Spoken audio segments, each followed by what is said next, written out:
In this video, we are going to show you how to organize ideas visually in Poppy AI. Now, we can do this by saying, oh, I want to create, groups and put each and every factor on each group. For example, articles in 1, Google Sheets on 2, YouTube videos on 3. We can do that, but at the same time, we can just ask Poppy AI, the chat here, to say, hey, I want you to create a visual board using the article connected. So it's gonna, as you can see, it says I'm gonna create a 8 title visual board.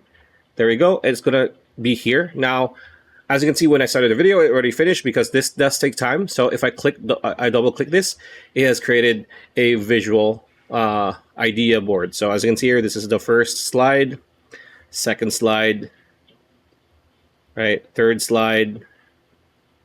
So it does take some time. Fourth slide, fifth slide, sixth slide, and so on and so forth. You get the idea. That's a way to do so. You can also create mind maps depending on your subscription plan. But that is pretty much it. You can go many different ways here when it comes to visual ideas on your Poppy AI board. So pretty much it. That's a video. Hope you liked it. Like, comment, share, subscribing. That bell icon. We'll see you on the next video.